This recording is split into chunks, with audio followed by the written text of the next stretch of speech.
Hey, it's me again.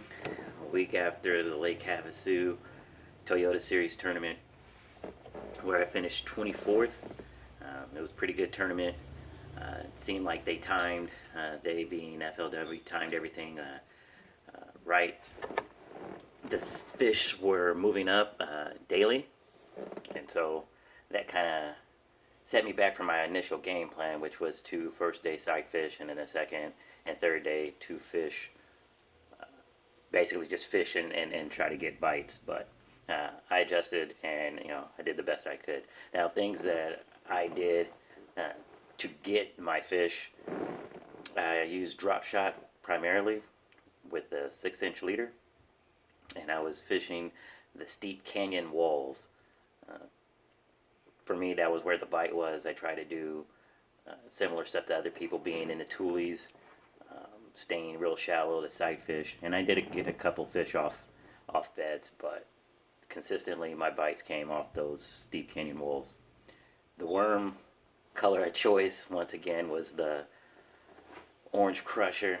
It seems to just be for me, it's just my go-to. I have a lot of confidence in it, and it didn't let me down this time. I did also catch a couple fish on what I like to refer to as a 2-inch drop shot, where I used the Jackal clone fry. Unfortunately, running low, and Jackal doesn't make them anymore. So my sight fishing technique may be going bye bye until I find a replacement for those clone fry. Now, I did also use the Daiwa macho worm. The color I used was natural shad. My bite with that was only like one or two bites a day with that, but I did land those fish. During practice, I did get a couple fish on reaction baits. I got two on crankbaits. One that was red and black. The other one was the old school shad wrap in shad color. And then I also got one on a jerk bait, which was purple and chartreuse. Now, going into the tournament, I was thinking maybe I can get 4 pound smallmouth to keep me in contention. And I did primarily catch smallmouth, but I didn't see any smallmouth that were consistently that size. The biggest one I caught was probably about 3.8, but on average I was catching about 2.5, 3 pound smallmouth. So I should have been targeting the largemouth, but I just didn't. Big question I got was, did I go upriver? Did I go upriver? No, I did not go upriver. Not at all. Not one day in practice, not even in the tournament. My bites, like I said, was the steep canyon walls. You can also see fish on the rock ledges.